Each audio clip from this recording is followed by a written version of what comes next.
메대 족속 아하수에로의 아들 다리오가 갈대아 나라 왕으로 세움을 받던 첫해 곧 그 통치 원년에 나 다니엘이 책을 통해 여호와께서 말씀으로 선지자 예레미야에게 알려주신 그 연수를 깨달았나니 곧 예루살렘의 황폐함이 70년 만에 그치리라 하신 것이니라.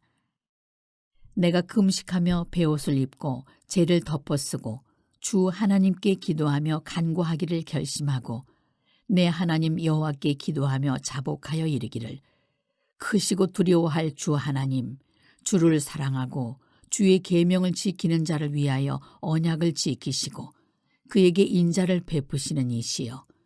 우리는 이미 범죄하여 패역하며 행악하며 반역하여 주의 법도와 규례를 떠나 싸우며 우리가 또 주의 종 선지자들이 주의 이름으로 우리의 왕들과 우리의 고관과 조상들과 온 국민에게 말씀한 것을 듣지 아니하였나이다. 주여, 공의는 주께로 돌아가고 수치는 우리 얼굴로 돌아옴이 오늘과 같아서 유다 사람들과 예루살렘 거민들과 이스라엘이 가까운 곳에 있는 자들이나 먼 곳에 있는 자들이 다 주께서 쫓아내신 각국에서 수치를 당하여 싸우니 이는 그들이 주께 죄를 범하였음이니이다. 주여, 수치가 우리에게 돌아오고 우리의 왕들과 우리의 고관과 조상들에게 돌아온 것은 우리가 주께 범죄하였음이니이다마는 주 우리 하나님께는 긍휼과 용서하심이 있사오니 이는 우리가 주께 패역하였음이오며 우리 하나님 여호와의 목소리를 듣지 아니하며 여호와께서 그의 종 선지자들에게 부탁하여 우리 앞에 세우신 율법을 행하지 아니하였음이니이다. 온 이스라엘이 주의 율법을 범하고 치우쳐 가서 주의 목소리를 듣지 아니하였으므로 이 저주가 우리에게 내렸으되 곧 하나님의 종 모세의 율법에 기록된 맹세대로 되었사오니 이는 우리가 주께 범죄하였음이니이다. 주께서 큰 재앙을 우리에게 내리사 우리와 및 우리를 재판하던 재판관을 쳐서 하신 말씀을 이루셨사오니 온 천하의 예루살렘에서 일어난 일 같은 것이 없나이다. 모세의 율법에 기록된 대로 이 모든 재앙이 이미 우리에게 내렸사오나 우리는 우리의 죄악을 떠나고 주의 진리를 깨달아 우리 하나님 여호와의 얼굴을 기쁘게 하지 아니하였나이다. 그러므로 여호와께서 이 재앙을 간직하여 두셨다가 우리에게 내리게 하셨사오니 우리의 하나님 여호와께서 행하시는 모든 일이 공의로우시나 우리가 그 목소리를 듣지 아니하였음이니이다. 강한 손으로 주의 백성을 애굽 땅에서 인도하여 내시고 오늘과 같이 명성을 얻으신 우리 주 하나님이여, 우리는 범죄하였고 악을 행하였나이다. 주여 구하옵나니 주는 주의 공의를 따라 주의 분노를 주의 성 예루살렘 주의 거룩한 산에서 떠나게 하옵소서. 이는 우리의 죄와 우리 조상들의 죄악으로 말미암아 예루살렘과 주의 백성이 사면에 있는 자들에게 수치를 당함이니이다. 그러하온즉 우리 하나님이여, 지금 주의 종의 기도와 간구를 들으시고 주를 위하여 주의 얼굴빛을 주의 황폐한 성소에 비추시옵소서. 나의 하나님이여, 귀를 기울여 들으시며 눈을 떠서 우리의 황폐한 상황과 주의 이름으로 일컫는 성을 보옵소서. 우리가 주 앞에 간구하옵는 것은 우리의 공의를 의지하여 하는 것이 아니요 주의 큰 긍휼을 의지하여 함이니이다. 주여 들으소서. 주여 용서하소서. 주여 귀를 기울이시고 행하소서. 지체하지 마옵소서. 나의 하나님이여, 주 자신을 위하여 하시옵소서. 이는 주의 성과 주의 백성이 주의 이름으로 일컫는 바 됨이니이다.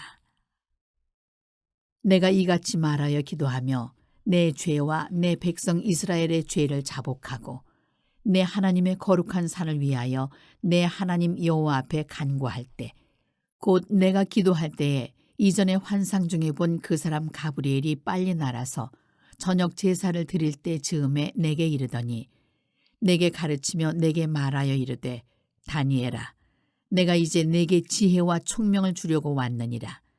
곧 내가 기도를 시작할 즈음에 명령이 내렸으므로 이제 네게 알리러 왔느니라. 너는 크게 은총을 입은 자라.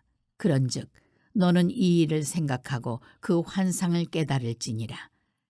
내 백성과 내 거룩한 성을 위하여 이른 이래를 기한으로 정하였나니 허물이 그치며 죄가 끝나며 죄악이 용서되며 영원한 의가 드러나며 환상과 예언이 응하며 또 지극히 거룩한 이가 기름 부음을 받으리라. 그러므로 너는 깨달아 알지니라.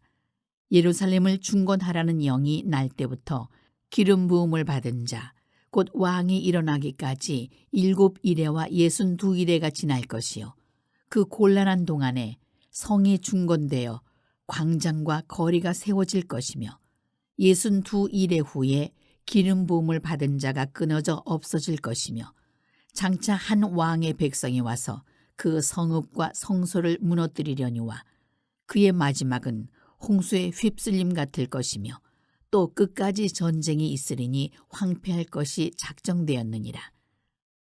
그가 장차 많은 사람들과 더불어 한 이레 동안의 언약을 굳게 맺고 그가 그 이레의 절반에 제사와 예물을 금지할 것이며 또 포악하여 가증한 것이 날개를 의지하여 설 것이며 또 이미 정한 종말까지 진노가 황폐하게 하는 자에게 쏟아지리라 하였느니라 하니라. 오늘도 이른 새벽 미명 주님 품에 잘 나오셨습니다. 우리가 주님께 나와 기도하는 일 참 귀한 일이죠. 그러나 그것보다 더 중요한 일은 기도를 통하여 우리의 삶이 변화되는 일입니다. 여러분이 평생을 기도해도 여러분의 말이 바뀌지 않고 여러분의 삶이 바뀌지 않고 여러분의 생각이 바뀌지 않으면 아무 소용이 없다는 거예요. 할렐루야. 기도의 궁극적인 목적은 우리의 삶이 바뀌는 거예요. 여러분이 하나님을 바꾸라고 노력하지 말고요. 여러분 자신이 변화되어지는 역사가 있게 되기를 주님의 이름으로 간절히 축원드립니다. 특별히 우리가 다니엘서 9장을 묵상하면서 그 사실을 다시 한번 절실히 깨닫게 되는 거죠. 지금 다니엘이 이 메대 이 다리오 왕 원년에 다니엘이 예루살렘 특별히 왜 하나님의 백성, 거룩한 백성이 폐허가 되고 황폐해지고 고난이 있고 이렇게 비참하게 무너져 내렸는지 그 사실을 알게 돼요. 뭘 통해서 알게 되냐면 말씀을 통해 알게 됩니다. 어떤 말씀인가요? 예레미야를 통해서 주신 말씀이에요. 그 말씀을 다니엘이 읽다가 깨달음이 옵니다. 아하, 왜 예루살렘이 황폐하게 되었을까? 라고 하는 사실을 알게 되었고, 그리고 무엇보다 이 고난이 얼마나 가게 될까? 70년이 채워질 때까지 이 고난이 이어질 거라고 하는 사실을 깨닫게 됐어요. 그 사실을 깨닫고 다니엘이 오늘 다니엘서 9장을 보게 되니까 식음을 전폐하고 그리고 베옷을 입고 목숨을 걸고 자복하며 참여하며 하나님 앞에 눈물로 기도하며 나가는 그 기도의 내용이 바로 오늘 다니엘서 9장입니다. 오늘 그래서 그 3절 말씀을 보세요. 3절 함께 읽어봅니다. 내가 금식하며 베옷을 입고 죄를 덮어 쓰고 주 하나님께 기도하며 간구하기를 결심하고 아멘. 여러분, 이런 기도 아무나 할 수 있는 게 아니죠. 우리가 하나님의 말씀을 얼마나 많이 듣고 묵상하고 그리고 살아가나요? 그러나 그 말씀이 여러분의 삶에 이런 큰 변화와 결단을 가져오는 계기가 되고 있는지를 점검해 보는 지혜가 있게 되기를 간절히 바랍니다. 하나님의 말씀은 단지 사람의 어떤 윤리적이고 도덕적이고 철학적인 교훈이 아니고요.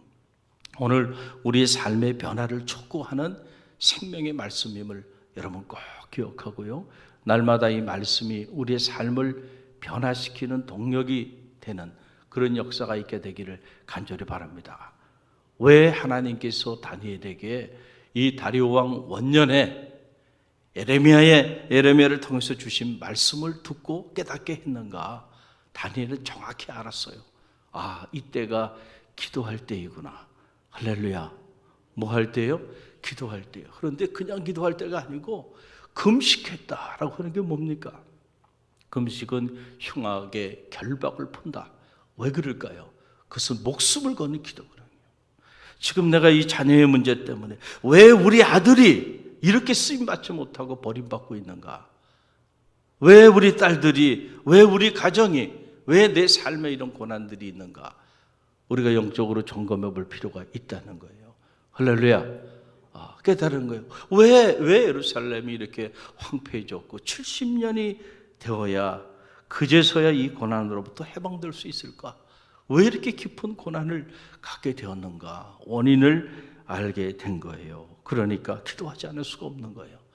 음식이 넘어갑니까? 넘어가지 않는 식음을 전폐하고 베옷을 입고 죄를 뒤집어 쓰고 그리고 하나님 앞에 죽으면 죽으리라고 하는 각오를 가지고 결단하며 그렇게 기도하며 나가는 다니엘의 모습을 보면서 오늘 많은 영적인 도전을 받습니다. 자, 오늘 그 기도의 모습을 보게 되니까 자, 4절 말씀 좀 더 자세하게 소개하고 있죠. 함께 읽어봅니다. 내 하나님 여호와께 기도하며 자복하여 이르기를 크시고 두려워할 주 하나님, 주를 사랑하고 주의 계명을 지키는 자를 위하여 언약을 지키시고 그에게 인자를 베푸시는 이요. 그랬어요. 자, 금식을 했다 그랬죠. 베옷을 뒤집어 입었어요. 자기 지금 사회적 신분을 다 내려놨습니다. 그리고 음식을 섭취하지 않겠다. 그것은 이 기도에 응답하여 주지 아니하면 나의 생명은 여기서 거둬 가려고 하는 그런 결단의 그런 기도죠.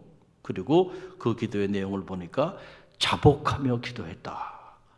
여러분, 우리가 자복한다는 게 자결이라고 하는 게 뭡니까? 스스로 자기 목숨을 끊는 일이죠. 스스로 우리가 하나님 앞에 자기를 복종시키면서 기도하는 그런 기도예요. 이걸 우리가 참회의 기도라고 이렇게 말을 하기도 하죠. 여러분, 가장 강력한 기도가 바로 이 기도예요. 할렐루야. 가장 어리석은 기도가 자기의 살아있는 자아를 가지고 하는 기도, 그게 교만한 기도죠. 바리새인들의 기도, 회칠할 무덤으로 주님께서 그렇게 평가하시지 않았어요? 자복이라고 하는 자기를 완전히 내어놓고 복종시키며 하나님 앞에 기도하는 기도, 그 기도를 하면서 하나님에 대하여 다니엘이 이제 하나님을 칭송하는데 하나님에 대하여 어떻게 칭송하냐면은 그 고난 속에서도 이렇게 기도하는 거예요. 주를 사랑하고 주의 계명을 지키는 자를 위하여 언약을 지키시고 그에게 인자를 베푸시는 이요. 하나님, 당신은 이런 분이시죠. 당신의 계명을 사랑하고 당신의 계명을 따라 그렇게 사랑하는 사람들에게는 언제나 자비로우시고 인자를 베푸시는 그런 하나님이신 줄 제가 압니다 라고 하는 그런 기도예요. 자, 왜 이런 기도를 하냐면은 오늘 우리가 주의 말씀을 따라 살지 않았습니다. 정직하게 고백합니다. 오늘 우리가 주의 계명을 가슴에 품지 않았습니다. 그래서 당신의 인자와 자비가 우리에게 임하지 않은 거 제가 압니다 라고 하는 그런 기도예요. 그래서 그 뒤에 나오는 그 참회의 내용, 자복의 내용이 쭉 나오는데 먼저 5절로 8절 말씀을 우리가 함께 읽어봅니다. 5절로 8절.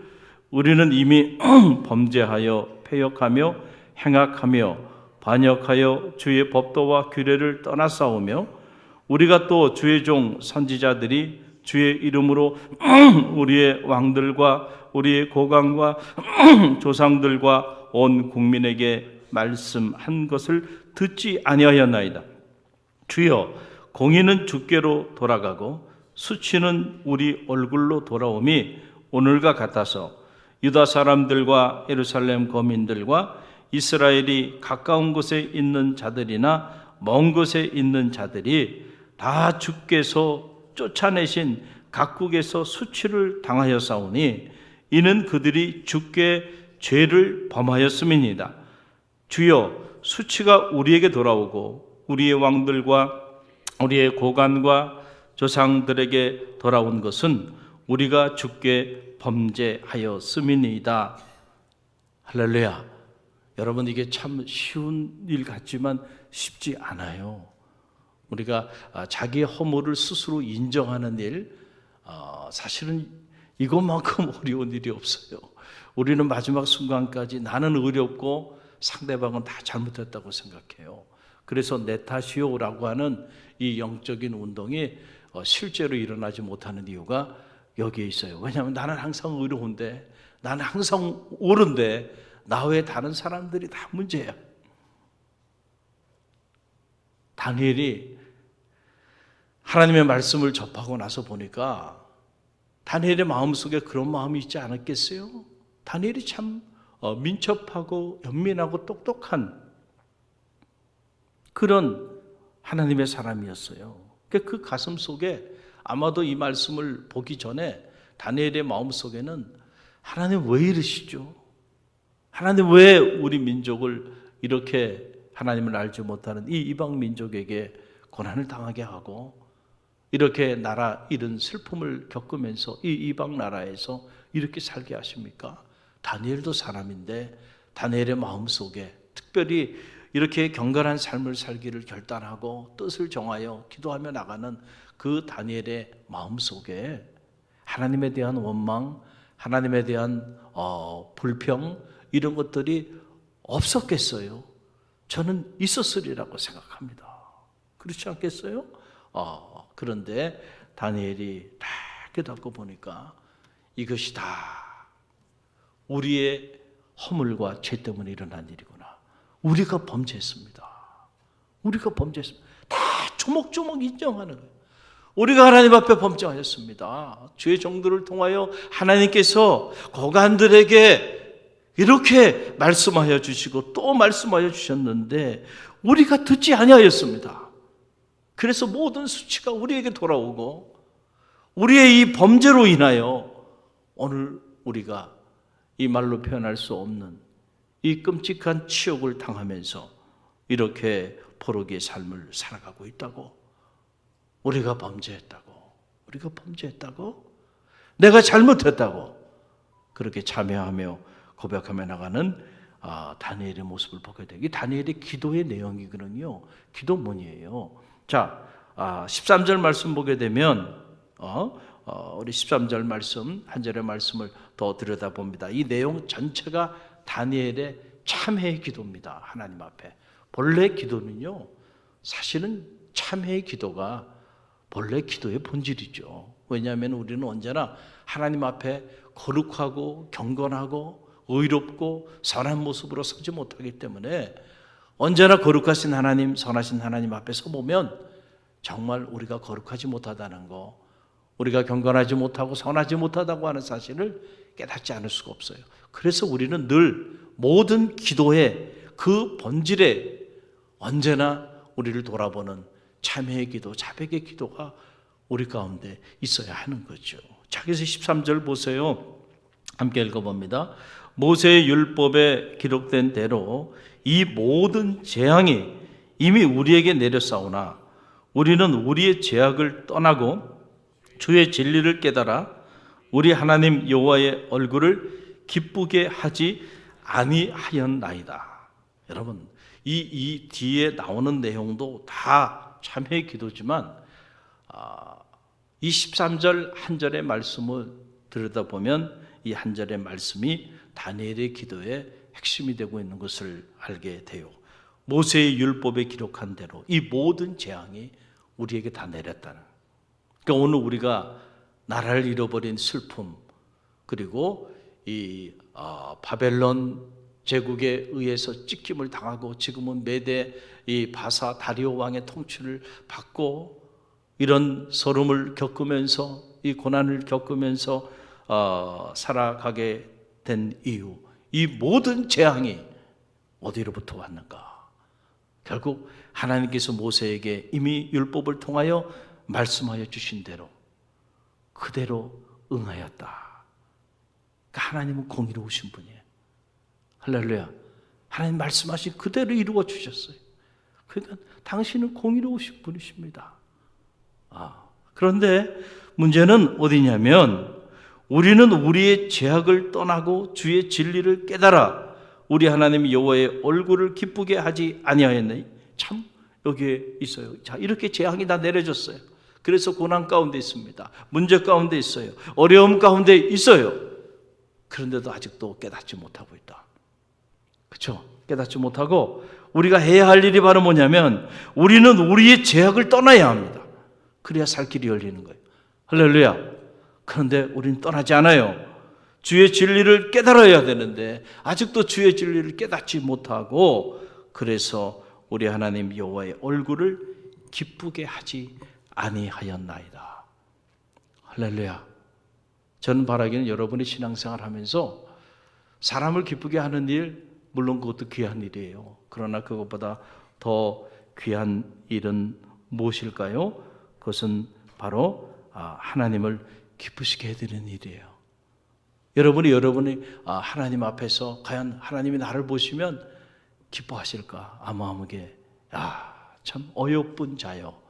하나님께서 그렇게 나를 품어주시고 칭찬하시고 인정하실까? 아니면 품지 말아야 되는 생각을 품고 하지 말아야 되는 말을 함부로 하고 돌아다니고 가지 말아야 되는 것들을 길을 마음껏 행하고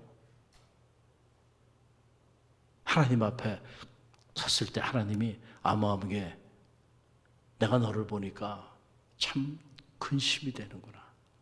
내가 너를 보니까 잠이 오질 않아. 더 나아가서 하나님께서 내가 너를 보니까 내 마음에 기쁨은 고소하고 이제 분노가 일어나. 하나님이 지금 분노하셨다는 거예요. 당신의 공의를 따라 그 분노를 그쳐달라고 하는 기도인데 그러나 정당하다는 거예요. 하나님의 분노는. 왜냐하면 우리가 이렇게 범죄했고 이렇게 재앙이 내려서 하나님의 채찍을 맞고 있으면서도 깨닫지 못하고 그리고 하나님께로 돌아가지 아니하고 있다. 그래서 하나님의 얼굴을 기쁘시게 해드려야 되는데 여전히 하나님의 얼굴을 기쁘시게 해드리지 못하고 그렇게 살아가고 있다. 그래서 우리는 여전히 하나님의 분노의 대상이 되고 근심의 대상이 되고 심판의 대상이 되고 있다. 이 모든 책임이 하나님께 있는 것이 아니고 지금 누구에게 있다는 거예요? 우리에게 있다는 거예요. 나에게 있다는 거예요.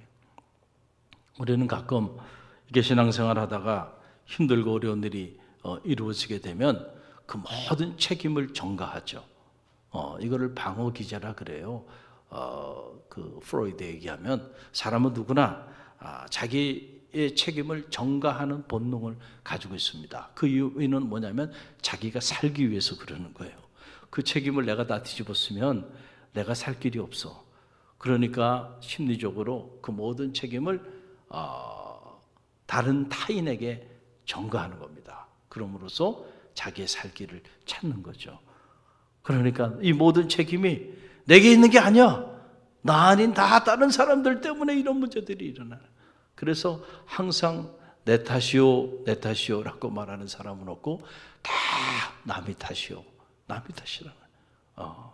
그러니까 서로가 자기 탓이 아니고 상대방의 탓이라고 말하고 있는 삶의 자리 안에는요 희망이 없는 겁니다. 부부간에도 서로 남편은 아내 탓이라고 그러고 아내는 남편 탓이라고 그러고요. 자식은 부모 잘못 만나서 그렇다 그러고요. 부모는 자식이 잘못돼서 그렇다 그러고요. 서로가 서로 상대방의 탓이라고 말하고 있는 한 그 가정은요 회복될 가능성이 없습니다. 할렐루야. 언제나 회복은 어디서부터 오냐면 내 탓이요. 하나님 책임도 아니고요. 누구 다른 사람 책임이 아니고 내 책임입니다. 내가 더 기도하지 못했습니다. 할렐루야. 내가 더 하나님 앞에 무릎 꿇지 못했습니다. 내가 더 경건하지 못했군요. 내 탓이요. 한번 따라합시다. 내 탓이요. 이 순간에도 내 탓이요. 내 탓이요. 그럴 때 여러분 모든 문제가 해결되게 된다라고 하네요. 그러면 살 길이 열리는 거예요. 참 다니엘이 귀해요.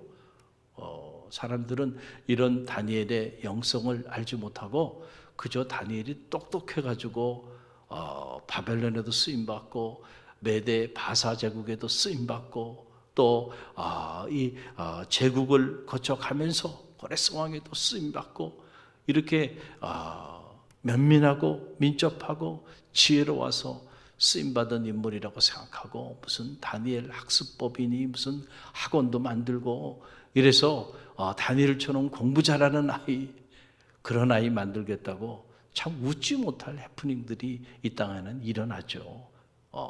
여러분 정말 다니엘을 본받고 싶습니까? 다니엘의 기도, 뜻을 정하고 목숨을 걸고 하나님 앞에 나갔던 그런 다니엘, 정말로 그런 다니엘을 본받고 싶다고 한다면 우리는 다르게 가르쳐야 될 것입니다. 할렐루야. 다니엘이 귀한 것은요, 그가 똑똑해서라기보다는 바로 이러한 영성, 이러한 영적인 지혜, 그런 면에서 다니엘이 똑똑한 사람이죠. 무슨 세상에 수능을 잘 봐서 좋은 학교를 가게 해달라고 하면서 다니엘을 그 본을 세워서 가르치는 게 아니고요. 그건 정말 신성모독이죠. 다니엘을 통하여 배웁니다. 놀라운 기도가 아닐 수가 없어요. 오늘 우리가 이 다니엘서 9장을 그냥 쉽게 넘기지 못하는 이유가 여기에 나와 있다. 그래서 여러분 17절, 18절 말씀을 보세요. 우리 함께 읽어봅니다. 17절, 18절. 그러하온즉 우리 하나님이여 지금 주의 종의 기도와 간구를 들으시고 주를 위하여 주의 얼굴 빛을 주의 황폐한 성소에 비추시옵소서. 나의 하나님이여 귀를 기울여 들으시며 눈을 떠서 우리의 황폐한 상황과 주의 이름으로 일컫는 성을 보옵소서. 우리가 주 앞에 간구하옵는 것은 우리의 공의를 의지하여 하는 것이 아니요 주의 큰 긍휼을 의지하여 함이니이다. 아멘. 참 이 기도가 놀라운 기도예요. 지금 다니엘이 우리가 범죄해서 우리에게 모든 수치가 우리 가운데 돌아왔고 오늘 우리가 겪는 모든 고난이 우리에게 책임이 있다고 말을 하면서 다니엘이 하나님 앞에 기도하잖아요. 그런데 뭘 더 기도해? 너희의 죄악에 대한 하나님의 공의로운 심판에 의해서 이루어진 일인데 뭘 더 구하고 있어? 우리 그렇게 생각할 수 있잖아요. 더 이상 뭘 구하? 뭘 근거로 해서 하나님 앞에 용서를 구하겠는가라고 하는 사실이에요. 오늘 보게 되니까 참 놀라운 기도인데 우리가 지금 기도하는 거, 제가 지금 하나님 당신 앞에 기도하는 거 당신의 공의를 의지하여 기도하는 게 아닙니다. 그 얘기예요. 왜냐하면 당신의 공의를 의지하여 기도한다면 오늘 마땅히 우리가 심판받고 마땅히 고난당하고 마땅히 이 모든 재앙을 우리가 뒤집어 써야 하는 거 우리가 인정합니다. 그러나 지금 제가 그럼에도 불구하고 하나님 앞에 기도하는 것은 당신의 공의가 아니라 당신의 큰 공의를 의지하여 기도하는 것입니다. 할렐루야. 아름다운 기도죠. 멋있는 기도죠. 당신의 공의만이 우리를 살릴 수가 있습니다. 당신의 그 큰 공의로 우리의 죄를 용서하여 달라라고 하는 그러한 다니엘의 기도예요. 여러분 주의 이 큰 공의하심이 없으면 저를 비롯해서 이 자리에 있는 우리 모두는 이 자리에 있을 수가 없습니다. 그렇죠. 여러분이 아무리 부인해도요, 저와 여러분 다 끔찍한 죄인들이에요. 하나님 앞에. 인정하시죠? 그런데 오늘 이 거룩한 성소에 이렇게 나와 있어요. 그 이유는 뭐예요? 오늘도 하나님의 긍휼하심이 우리 가운데 임하고 있기 때문에 그 긍휼하심으로 우리를 용서하시고 품어주셨기 때문에 오늘 우리가 버림받지 않고 쓰임받고 있다는 사실, 버림받지 않고 거룩한 성소에 나와 성도의 모습으로 살아가고 있다는 사실. 할렐루야.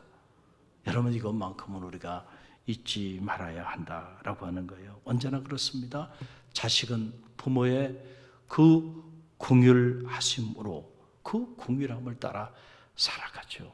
부모는 끝없이 용서합니다. 그렇죠? 자식을 사랑하니까. 공의를 따라 옳고 그름을 따라 자식을 판단하고 자식을 대합니까? 아니죠. 또 스승은 제자를 대할 때에 언제나 긍휼함으로 대하죠. 스승의 입장에서 보면 제자는 언제나 부족한 것 투성이죠. 그럼에도 불구하고 내치지 않고 품어주는 이유는 제자를 향한 스승의 뭐가 있기 때문에 그래요. 긍휼하심이 있기 때문에 그래요. 또 성도도 마찬가지예요. 성도들은 목회자의 긍휼하심으로 살아갑니다. 아멘입니까? 네. 어느 목사님 이름을 제가 말씀을 드릴게요. 지금 은퇴하셨으니까 유기성 목사님이라고 있어요. 아시는 분들 아시리라 생각이 드는데 목사님의 간증이에요. 어느 날 길을 이렇게 걸어가는데 보니까 고목나무가, 근데 그 고목나무 안에 보니까 안이 다 썩었어. 그리고 그 고목나무를 보면서 이렇게 말을 했다는 거예요. 속으로, 야, 너도 목회하냐? 할렐루야. 너도 목회하냐? 자기 자신을 보는 것 같아. 고목나무가 있는데 고목나무 안에 보니까 시커멓게 썩었더라는 거예요. 여러분, 목회가 어려운 거예요. 그래서 할렐루야. 여러분들이 보기엔 목사님은 항상 존경받고 사랑받고 대접받고 그래요? 그렇습니까? 간 쓸개 모든 걸 내려놔야 이 자리에 설 수 있는 길이에요. 어느 교회 어느 목사님도 저는 마찬가지라고 생각합니다. 그분이 크게 무슨 잘못된 길을 걸어가는 사람이 아니라고 한다면 끝없이 용서하고 끝없이 품어주고 그래서 가는 거예요. 할렐루야. 그래서 이게 어려운 길이죠. 자식이 많아도요, 그 자식 중에 한 자식만 속썩여도요, 속이 상해요, 안 상해요? 상하죠. 잠을 못 잡니다. 자식이 6인데 5이 다 잘 됐어. 너무너무 잘 살아. 그런데 한 자식이 문제야. 그럼 그 한 자식 때문에 잠 못 이루는 게 부모의 심정이에요. 목회도 마찬가지예요. 제가 사역을 해보니까.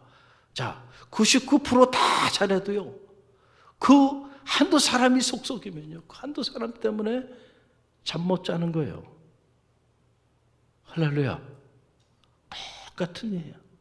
그러니 그 속이 썩어서 문드러져서 시커먼 거지. 그 김진호 감독님이 종종 그런 얘기를 하셔요. 자기는 5번 짐을 쌌대요. 5번 짐을 쌌대. 도봉교회 사역하시면서 더 이상 사역할 수가 없겠구나. 이삿짐을 싸고 그리고 이제는 때려치고 떠나야 되겠다. 그 결심을 5번을 했대요. 그 결심 안 하고 목회하는 사람이 있을까요? 없어요. 없어요. 그러나 하나님께서 보내셨으니까 하나님이 명하지 않는 다음에는 믿음으로 순종하고 있는 거죠. 할렐루야. 성직자의 삶을 산다는 것이 참 어려운 길입니다. 설교를 잘한다고 아니에요. 그거 가지고 살아갈 수 있는 게 아니고요. 끝없이 품어야 돼. 할렐루야. 끝없이 용서해야 돼. 그러지 않으면 끝까지 걸어갈 수 없는 길이다라고 하는 거예요. 오늘 이 새벽에 여러분 잘 나오셨는데 우리는 과연 주님 앞에서 어떤 성도입니까? 여러분 하나님 앞에서 여러분 스스로 한번 여러분 자신을 정직하게 한번 들여다보세요.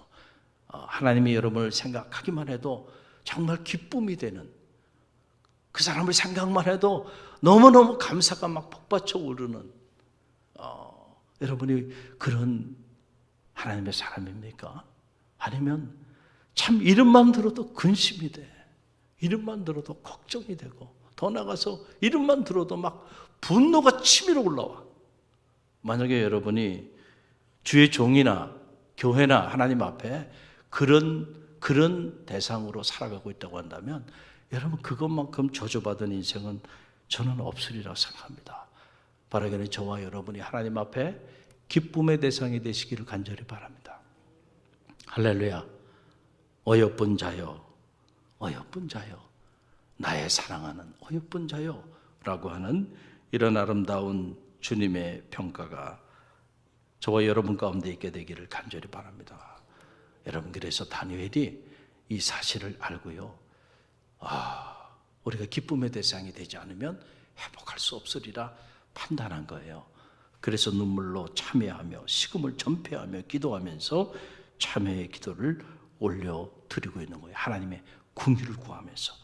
이 참회의 기도가 능력 있는 이유는 어디에 있냐? 너희 죄가 주홍 같을지라도 눈과 같이 희어질 것이요 진홍같이 붉을지라도 양털같이 희게 되리라 그랬어요. 오늘 이 새벽 다른 사람 바라보지 말고요, 여러분 자신을 들여다보세요. 과연 나는 주님 앞에, 주님의 교회 앞에 어떤 사람인가? 여러분 자신을 들여다보고요, 오늘 이 새벽에 우리도 식음을 전폐하고 베옷을 입고 참회하며 자복하며 우리의 죄를 하나님 앞에 고하면서, 특별히 하나님의 국률하심이 나와 우리 가정과 우리 자녀와 우리 교회와 이 나라와 민족에 임하게 해달라고 기도하는 새벽이 되기를 주님의 이름으로 간절히 축원드립니다.